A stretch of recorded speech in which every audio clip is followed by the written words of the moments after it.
about 20 projects. She's in charge of overseas development production for all the projects outside of the USA, including Russia, Britain, India, Korea, wherever Bazelevs has a presence around the world. I'm going to hand you over to Maria. If you unmute Hello, yourself. everyone. It's very nice to see you all. So many faces joining the Screenlife world and Screenlife universe, our fellow Screenlifers. Thank you all for joining. It's really, really exciting to see you all. I prepared a small presentation, but I don't know if I can share my screen or is someone showing it? Should I just share my screen? Okay, just give me a second. Should be able to share, Maria. Yeah, just 1 second. Sorry, I didn't prepare it well.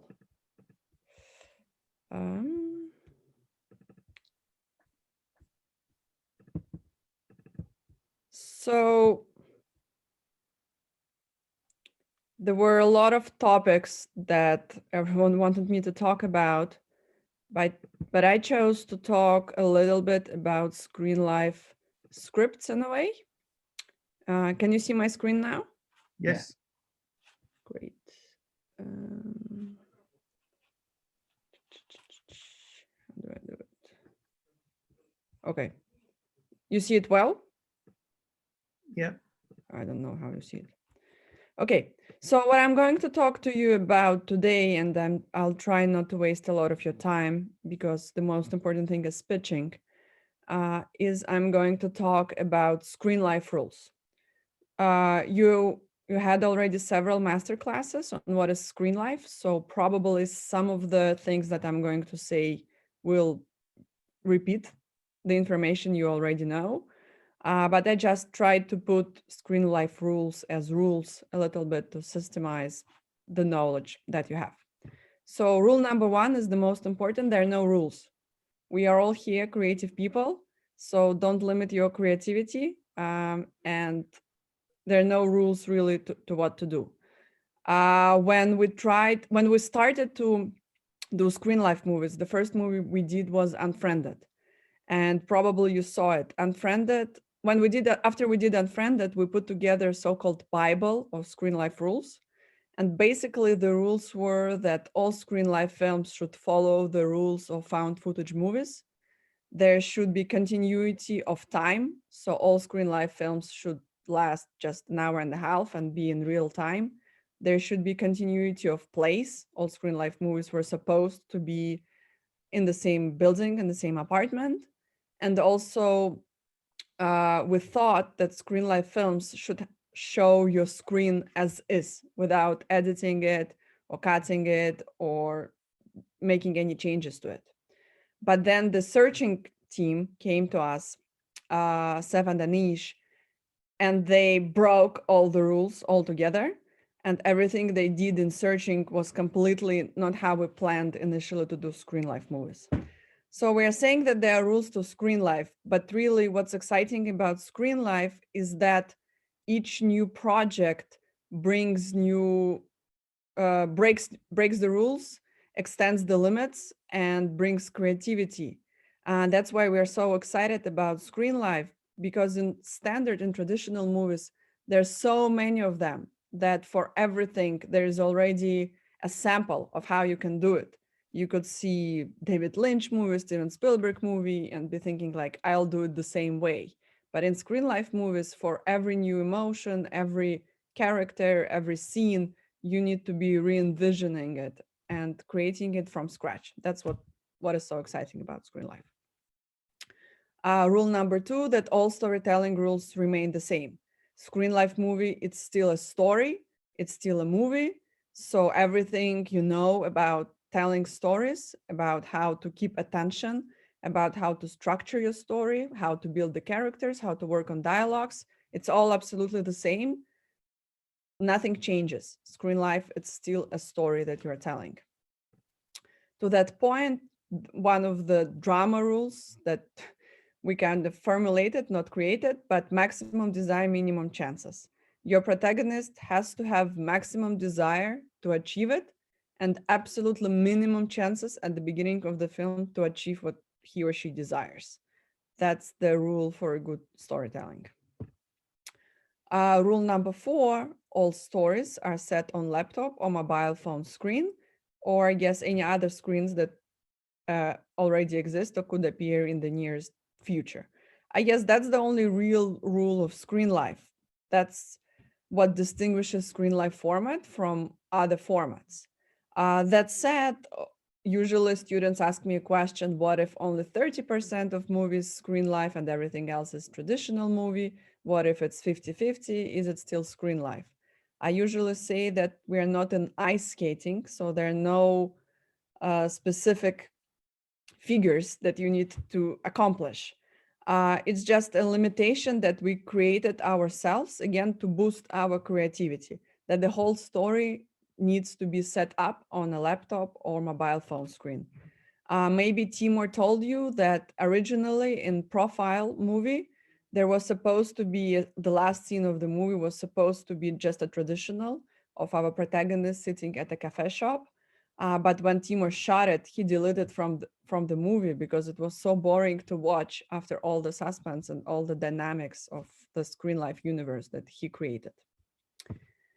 Rule number 5, for us, it's important that laptop or phone is not used just as camera.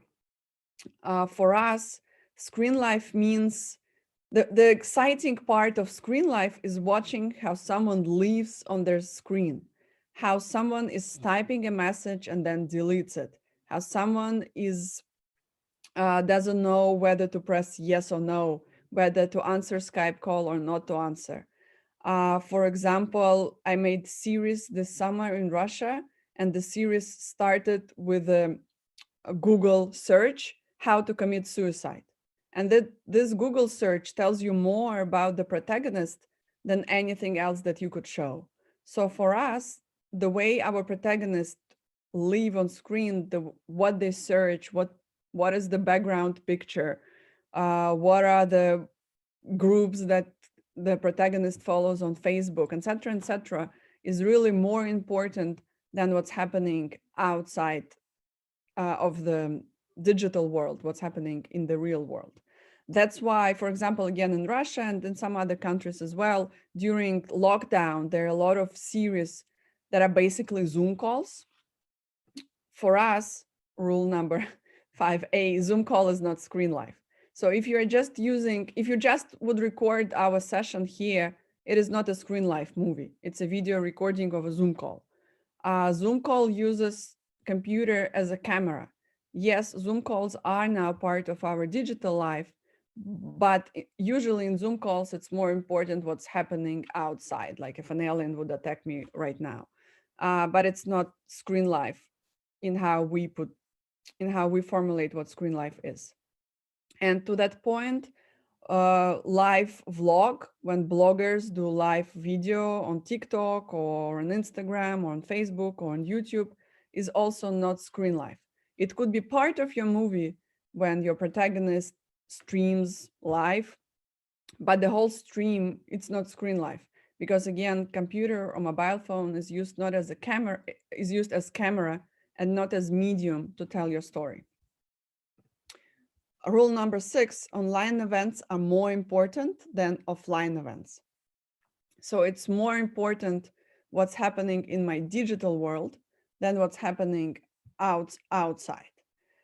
It's the suspense moment, like in Unfriended, is when she needs to delete all of her files in order to install new antivirus to kill the ghost that's inside the computer. This suspense is more important than aliens attacking me in the room. Rule number 7, the way to check if your story is a Screenlife story or not Screenlife story is whether the story can be told or cannot be told in traditional format.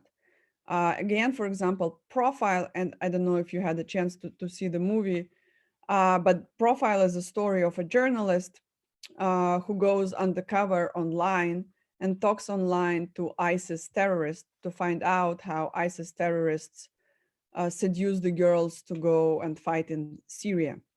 And the whole story, it's their Skype conversations, it's them exchanging messages, etc., etc. And Timur made this movie, and then one of the producers approached him and said, hey, I want to do a remake, but not Screenlife, traditional way. And if you imagine the story as a traditional story, it would be just a girl sitting behind her computer with a camera behind her back. That's it, because there's nothing else to show. The whole story is happening on her computer. So a good way to check if your story works for Screenlife format or not, try to imagine it as a traditional movie. Rule number 8, protagonist doesn't have to be disabled. And it sounds like a joke, but in my practice, 50% of submissions or pitches that I hear have protagonist who is on a wheelchair behind the computer. And it seems that only people who are in wheelchair and cannot leave their apartment live a life where they are stuck to their computers. But that's not true, especially after lockdown and quarantine. We all are. You don't have to have any disabilities for your digital life for you to be more important than your real life. Rule number 9, protagonists should not be locked in the apartment. Still, in most of our Screenlife projects, we have a limitation of location. Still, usually protagonist is in one location most of the time, in the apartment or in the house behind the computer, but it doesn't have to be this way. Computers now are very mobile. There are also mobile phones, there are iPads, there are all sorts of screens, and our protagonist could be in the park, at the beach, in the museum, running around town, be in the car, in the bus, anywhere. You don't have to be limited to one location. Rule number 10, each detail matters. Probably Timur told that story at the masterclass as well, but when we had focus groups for our movie Unfriended, the only question that was from the audience was, hey, he didn't put dot at gmail.com. He didn't put dot. How did the email go through? So people usually pay much more attention to what's going on your screens because this world is so recognizable than to what's going on in real life. So that's why keep in mind that in Screenlife, each detail matters. And also here's an example of how Screenlife dialogues could look like. You don't have to type words anymore. You can just be using emojis. And that would be part of Screenlife script as well. So the world changes, and I really hope, and I mean, for better or worse, what happened during lockdown is good for Screenlife because there are now so many stories that could be told because people spend even more time online than they used before. So that was very brief presentation to save your time on Screenlife rules, and I'll be happy to answer your questions if you have any.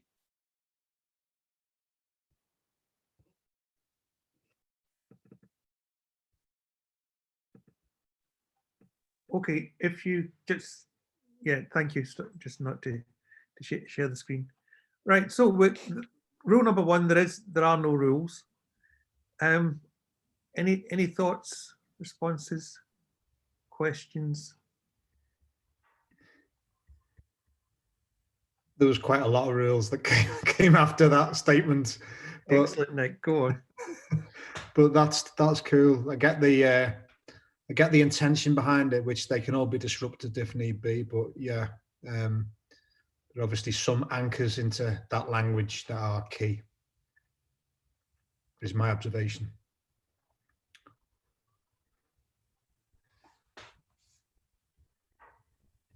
I have a question. Sure. Show my face. Okay. Show my face. Oh, Jenny, right. Excellent. Yeah. Go on. From a production perspective, Maria, can you outline the differences with Screenlife? I mean, obviously, a lot of it's done in post-production, but in terms of like scheduling and things like that, can you talk us through a bit of that? Honestly speaking, I have a whole separate lecture about that, the pre-production of Screenlife movie and how pre-production is different for Screenlife and traditional movies. So I would keep, if it's okay, I would answer to that because it would just take me a lot of time, which I don't want to waste right now. So we will give you this information for sure, but just later during the course. Okay, but basically it is a lot different. Yeah, so we need Yeah, to it's a lot different because the main difference is that the production period usually is small. You don't have you don't need as many days to make a Screenlife movie as a traditional movie. Your crew is very limited. You need a much smaller crew, but usually your post-production is more complicated and longer. So that creates some differences in budgeting and scheduling and everything. Okay, thank you. I have a question. So Andrew. Yes, thanks. So could you talk a little bit about the passage of time within Screenlife narratives? I mean, you mentioned in Unfriended, it was, you know, it was playing out in real time, but then in Searching, that came along and broke some of them rules. But then in terms of how much do we have to stick to that kind of linearity of it playing out in real time? I mean, could you potentially jump 6 years ahead in a character's life or 6 years back? Yeah, of course. I mean, I don't know if you've seen Searching, but if you've seen it, maybe you remember the prologue of it. In 5 minutes, we tell the story of a family for like 15 years, I think it takes, from the day the girl was born till she became a teenager. And it's all told through their Screenlife, and we see how Windows 98 was changed by Mac and et cetera. So of course, I mean, again, Searching broke those rules. So now you can be jumping in time any way you want. Thank you. I think what would be really, one thing that's popped up a lot over the course so far has been the question of copyright, Maria. I don't know if that's something that maybe you possibly be a really good person to speak to about that. I do think that, again, we have a separate hour with our lawyer somewhere at the end of the course, and she'll be able to talk more about that. Brilliant. But the basic rule is that you can use all the logos and interfaces of Google, Facebook, all of the American companies, but inside, all the names, the photos, the music, the articles, that all needs to be cleared. Thank you.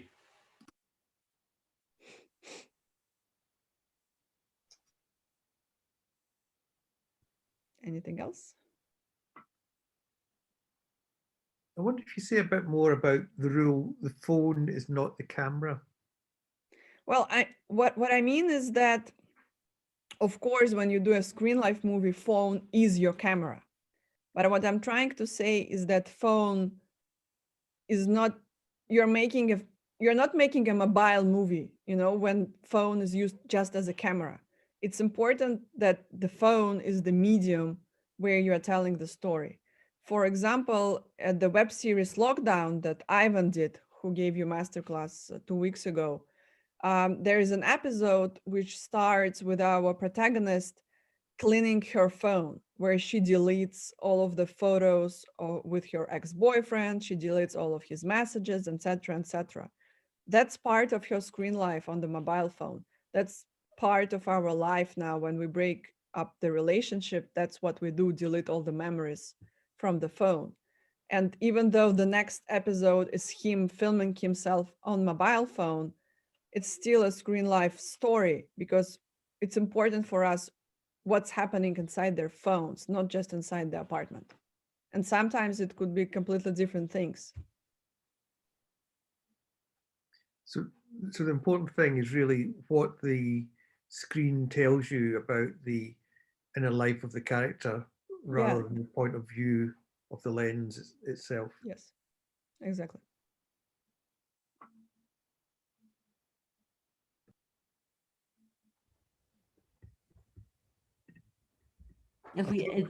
Oh, go on. Sorry, Joe. No, I was just going to ask if there were any more questions. I'm finding it quite interesting, the idea of subtext which exists within messages conveyed in Screenlife. There's a whole new area and landscape of subtext that, from a traditional point of view, you'd explore subtext in what lies beneath the dialogue of things said or unsaid. And it's a very different type of subtext which is revealed in this world, which I find quite fascinating. I wonder if you'd like to talk about that a little bit more in any way, or talk about some of the techniques of relaying subtext a little bit more. Could you explain a little bit in this context, what do you mean by subtext?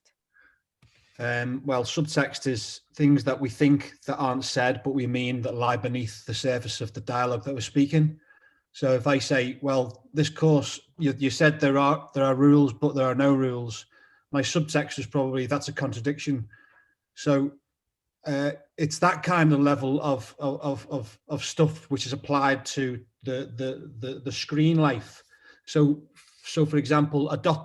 and a delete, and when we don't see what's going to be said, becomes a subtextual intention that we start to have a hint at. And I just wondered what other techniques there were at interrogating and communicating subtext, because I'm just starting to get my head around that as a totally new area of being able to explore subtext. And I think subtext is probably the most exciting thing I like about writing generally. Well, I think what's important about Screenlife is that I think that's the only format of filmmaking where you can see the thought process of your protagonist. In ordinary movie, the only instrument that basically you have is voiceover. When there's a voiceover that describes the thinking process of the character. But in Screenlife movies, you see how someone was typing, I love you, deleted, I hate you, deleted, I want to marry you, deleted, I never want to see you again, etc., etc. So you can see how character was thinking about what's going on. I don't know, I don't know if it's subtext or not, but for example, when your character types in Google search something, usually you see the previous requests, and this previous requests also could tell the whole story of what was going on. The same with the background that your protagonist chose. There's usually a reason why we are choosing this or that picture for our face, or if we choose some fairy tale character or something else. So there are a lot of elements in digital world that could tell more about the character than anything else. Yeah. Or another example could be like, I don't know, bad example, but like I'm here all smiling and everything is good and I'm giving you the lecture, but at the same time I could be typing to my friends like, hey, I'm stuck here with these guys who probably don't understand what I'm saying because I have an awful accent, etc., you know? So that gives you a contrast. If you had a traditional movie, you would just see a smiling girl. But if you see her screen life, you could see what's really going on in her life. That's what's exciting about the screen life, is this contrast. Yeah, I find that quite interesting and exciting and compelling, that kind of contradictions. Yeah, it's good. Yeah. So a good example from searching is when the dad is trying to contact the daughter who's gone on a sleepover, and he really wants to tell her off. So he writes. So we see him writing a text or a message to really shouting at her, and then before he sends it, he deletes it all. Yeah. So you see what he's thinking, but you also see his relationship. Yeah, I've seen the deleting mechanism, that device. I've seen that, and I'm aware of that. And I'm thinking that there are other things that I don't know about, which are hidden secrets to way to convey story and subtext. But they're starting to come out now through this. It's just yeah. I think another thing that's like really another way is the movement of the mouse, isn't it? You know, how the mouse is moving, and also the speed of the typing. Like, you're really nervous, or you're taking it easy, or it is. I'm with you on it. It's like, it's really, it excites me because of the point no rules means game on for anything, doesn't it? So of course there are rules, which are that we had this conversation the other day about the traditional things that you will never be able to lose. in terms of like the, you know, the composition of your screen and all of them things, because you're making a movie, so it's got to be comfortable. However, it's got to be real as well. You know, the movements of, you know, your laptop, the screen on it, is it pointing at the ceiling, is it pointing down, are you know, the person getting ready to have a conversation and all of them things. I think it's there's so many different ways that you could start to develop that, you know, a real decent narrative through them little things. Can I ask you about rule number 7? Oh, sorry. Can I have a question? Yeah, go on, Duff. Go on. Yeah. Sorry, I missed last week, guys. But it's just a quick question about in the film format. I mean, me and my colleague did a series, and I was just wondering if anyone has discussed about doing Screenlife in a series format with maybe like cliffhangers where people can come back and watch episode 2 or 3 in the format. It's like as a series, like we did a web online series of 10 episodes. So I was just wondering if that's something that can be done in a Screenlife format where there's a cliffhanger and people have to come back the week after to watch the continuation, or is that not something that could be done? He said there's no rules. Well, we did several series already. We did Dead of Night for Snap, which is a vertical mobile phone Screenlife series about zombies. And there are a lot of cliffhangers there because you never know if your character survived or not each episode. We did the comedy series with smaller cliffhangers because it's a comedy. I mean, I think it's more related to rule number 2. All the storytelling rules remain the same. So all the instruments you have to put a cliffhanger at the end of the episode remain the same, whether it's a Screenlife movie or not. It's more about your story. Thank you, Maria. Thank you. One of the things we sent out last week was from Ivan, who presented last week. It was his web series, the Lockdown, which there's a Vimeo link to it, and there's a series. Every episode is about 5-10 minutes. You could catch up on that if you haven't had a chance to do so yet. Can I just ask? Go on, Luke. Yeah. Maria, with Screenlife, do you have to?